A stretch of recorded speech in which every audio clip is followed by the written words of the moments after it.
Good morning. It is Thursday, May 14th, 2020, and I'm going to start today in the book of Psalms, chapter 5. Let all who take refuge in you rejoice. Let them shout for joy. That's Psalm 5, verse 11. I like that word refuge. Refuge means that something is protecting you. And that protection is God. It'd be nice if I were powerful enough to protect every one of my children from car accidents and from bullies and from people who say evil things. I can't even protect you when we're in the classroom. Remember, sometimes people would say things that just weren't very nice. But it's not my job to be the protector of all things. That's God's job, and He does a good job. That doesn't mean that there won't be challenges here on earth, that we won't get hurt falling down, or we won't have car accidents. It just means that ultimately He protects us from the most harmful of things, like death, everlasting death, and the devil and his fellow demons. They can't touch us. So we may have bumps and bruises in this life, but those bumps and bruises we can handle with God's help. Doesn't mean it won't be painful. It'll be challenging, but we can deal with it. On the other hand, the things that we couldn't handle, we don't have to, because God is our refuge, and therefore we should rejoice. Now, I'm not saying to start shouting right now, but maybe when you go outside, shout for joy when we're able to go back outside, as the Lord loves you and cares for you and keeps you from being attacked spiritually and also protects you physically. Okay?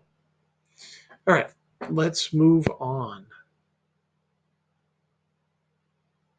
We are going to our dashboard. Okay, so today we have grammar, math, religion, and then social studies as you have time, and I hope you have time. Some people still haven't turned in their rough drafts. Got to get those in, guys. You're getting to the point where you're going to end up with a 0. So there's just not that much time left. These all have to be done. Magazine has to be done by Tuesday, so you guys can use it to study for the test. Okay? All right, so moving on. Grammar, due tomorrow, Friday, is Chapter 7, Lesson 3, Part 3, and it's really pretty simple. You're going to use Practice 27. You're going to do a Google Sheet, just like you have. You're going to copy it off and then fill in the information by labeling it correctly. And then there's an additional quiz on the LMS that you need to take. Okay? So there are two things. There's practice 27, exercise 1 on sheets, and then there's the quiz, exercise 27. It's exercises 2 and 3. Okay? Read those things carefully and fill in the correct responses. Okay. Math is a little harder than it was yesterday. You have extra math, and then you can watch the videos there are 3 of them, I believe. And then take IXL O, letter O, 1, 6, and 10. I know that's scattered, but there's some skills in IXL that are good skills to know, but they're not something you have to know. And right now, with the short time frame, we're kind of focusing on what we really have to know. Okay? All right. So IXL O, letter O, 1, 6, and 10 after you do extra math. And there's videos there to help you. Okay? And then in religion, you have the parable of the wedding feast.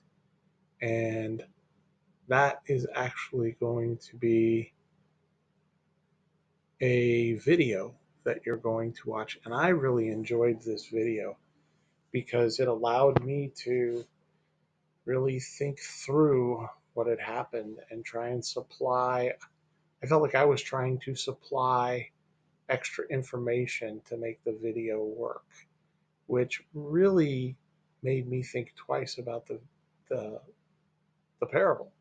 What I'd like you to do, even before you watch the video, go back and read the parable so that when you see the video, you can make better sense of what's going on in the video. It's a powerful video, but it's definitely a little more challenging. Okay, challenges you on a different level. Okay, and then nothing in science and social studies working on your project. A few of you are already done and have done a fantastic job. I'm going to show a few of those off. Okay, this is Lazaro's information about the Hopi tribe. He did a fantastic job. Notice, like in a magazine, we're going to have columns that we put our information in. So you get the information in there, I'll put it in the columns, okay, and I'll arrange it. That's part of my job as the editor.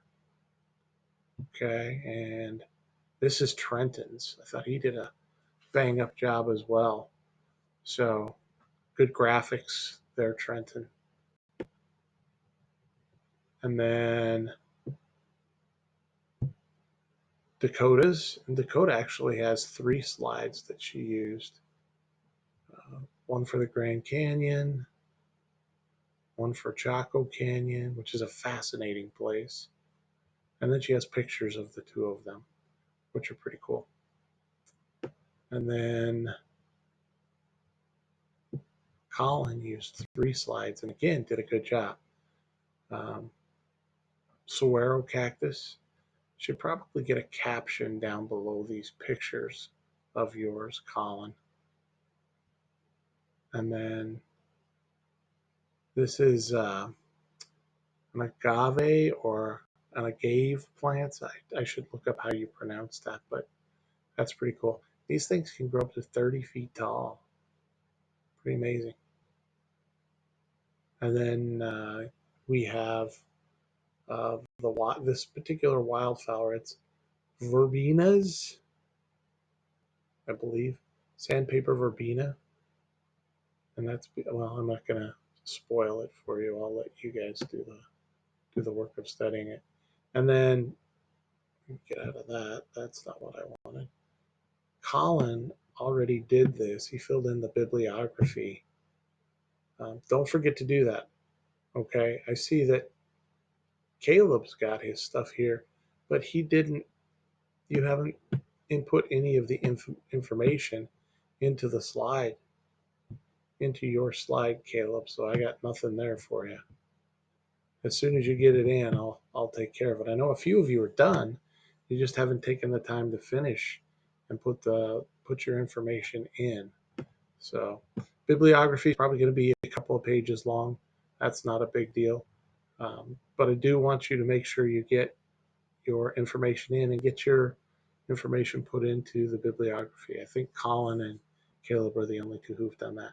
So all due by Tuesday at 8 o'clock. If your information is not in there, there's going to be a little slide And I don't know if you noticed, but on the slides themselves, just like a writer who writes a column or a magazine article, you get credit. And you're going to get credit. If there's nothing there, everybody's going to see you didn't get your work done. So you need to make sure you're getting this done. I've got a few of you who are you haven't even turned your rough draft in yet. That you're putting yourself behind the eight ball. Okay, you're going to make a mess out of it if you don't get it in because it's going to be your name and nothing below it. Okay, so get your job done, guys. All right, that is all that I have for due for Friday. God's blessings to each and every one of you. Again, if you have questions, don't be afraid to ask. Try to be pretty good about getting back to you as quickly as possible. All right, you guys have a great day. Bye.